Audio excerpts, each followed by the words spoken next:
The practice of mixing with software has been around for over 2 decades now. While it does offer many advantages over analog recording, there are a few things that have been lost in the transition. One thing is how we interact with effects.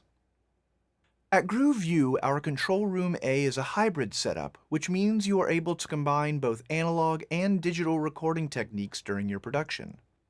Our collection of hardware includes a few effects units that were popular in their day. First, we have a TC Electronic D2. This delay processor includes a lot of advanced features, including the ability to program an actual rhythm for your echoes. It was popular in both studios and live sound. As a matter of fact, Metallica's live sound engineer still travels with a D2 in addition to his digital mixer. Next, we have a Yamaha SPX90, notable for being the first affordable multi-effects processor when it was released in 1985. Our unit was purchased from former Prince drummer Sheila E. and still contains some of her presets. We also have another TC Electronic piece, the Fireworks. This one came from the studio of Michael Brower, who has mixed Coldplay, John Mayer, and many other popular artists. This unit is known for its collection of very strange presets and also includes some of Michael's custom presets. Finally, we have a Lexicon MPX1. This is an affordable version of the legendary Lexicon reverb units that can still be found in studios worldwide. That little white remote you see in this picture, and many other studio pictures, is for a Lexicon reverb. It might seem like hardware FX would be obsolete with today's way of working, but they still have a few advantages. First off, many of these units have a very unique tone, and they haven't been modeled in plugins. Second, each one of these units was essentially a computer unto itself, and to replicate the entire unit would take up an enormous amount of processing power as a plugin. I find that interacting with these hardware units open up some creative options that we don't get in software. Often, each of these hardware units includes multiple effects: chorusing, reverb, delay, auto-wah, ring modulation, etc. Some units even have vocoders, sampling ability, and tone generators. As a result, the factory presets combine all of these processes to create some really interesting presets. I find that scrolling through these presets can often inspire new ideas, but there really isn't a software equivalent to this experience. Instead, in a computer, we tend to use single plugins in one of two ways: putting tonal effects on individual tracks, or putting reverbs and delays onto an auxiliary send. This is very practical and effective, but usually not very inspiring. I'd like to show you some setups inspired by hardware that can help you take things in a different direction. For these examples, I will be using Pro Tools, but I won't be using any features that any other DAW wouldn't have as well. Here's the section we'll be working with.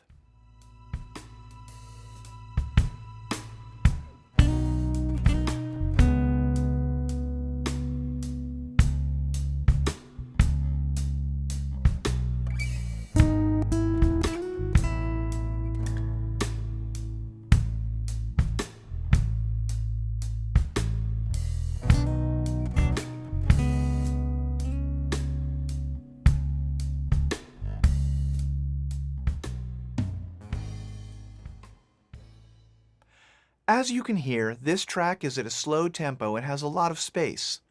Let's spice up the guitar line to flesh this section out. I'll start by sending the lead guitar to the main reverb and an auxiliary send, as most people do.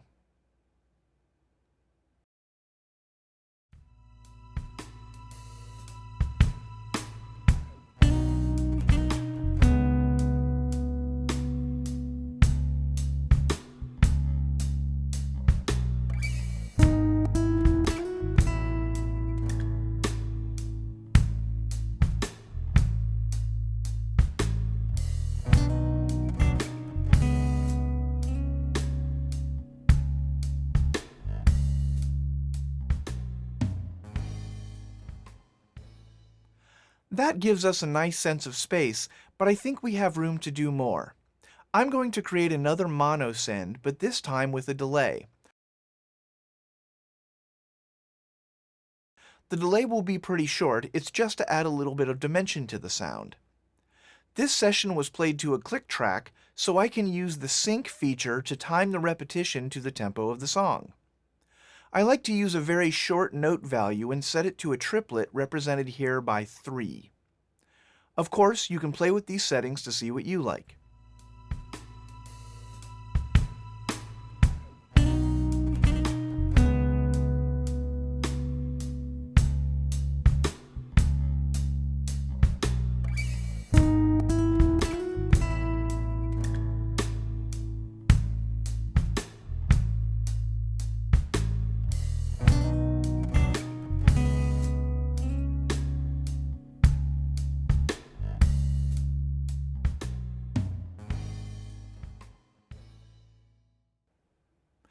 Now I'm going to go one step further. I'm going to create a third stereo auxiliary track and put another delay into it. This time I'm going to use a much longer setting, and I'm going to increase the feedback to give me more repetitions.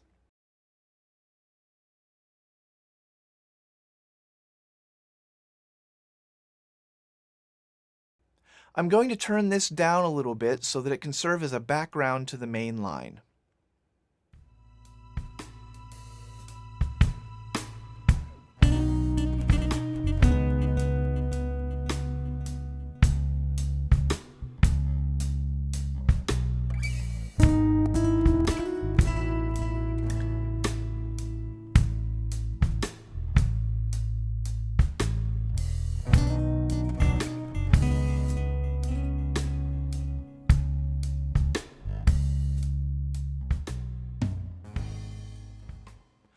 Now that we have this, it seems to be getting in the way. That's because this new delay sounds almost exactly like the other delay, so let's modify it. I'm going to start by putting a distortion plugin before the delay.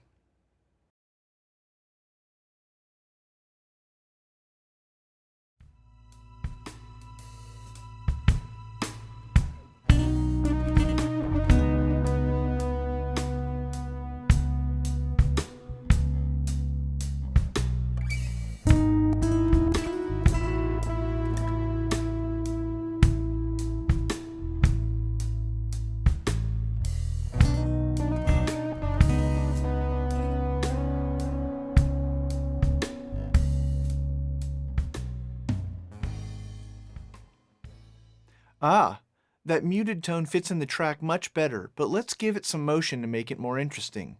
I'm going to add a phasing stereo effect after the delay.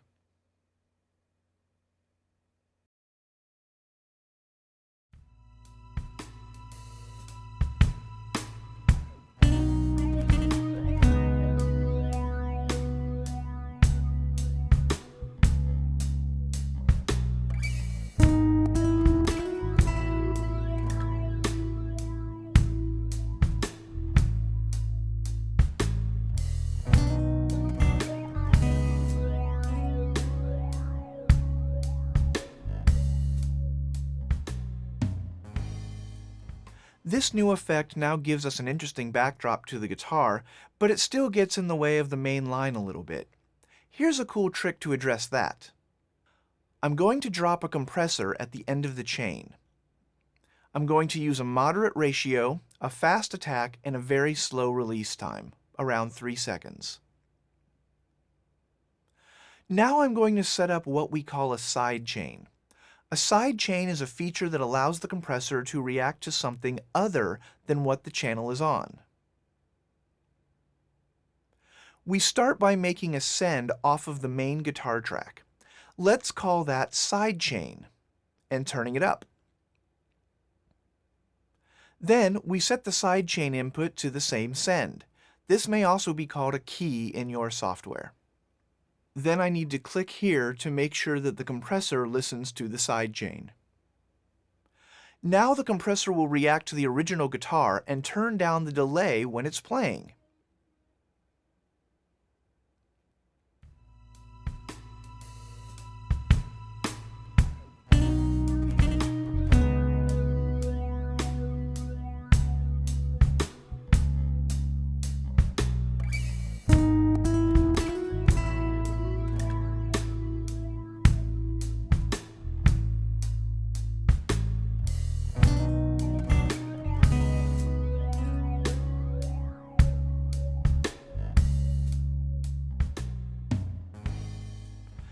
Now finally I'm going to take the original track, the short delay, and the long process delay and send it all to the reverb that the rest of the instruments are in.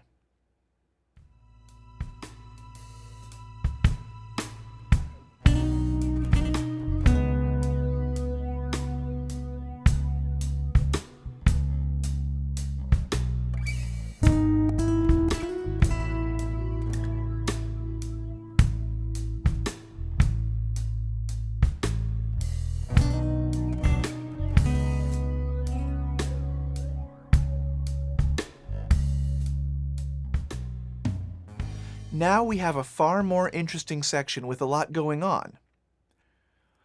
When you sit down to work on your own productions, try one of these suggestions. Use more than one copy of an effect with different settings on each instance. Try plugins that are for things other than what they seem to be intended for.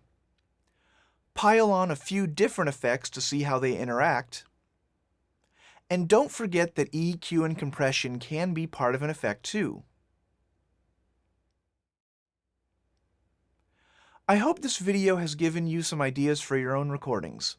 Thanks for watching this installment of The Woodshed.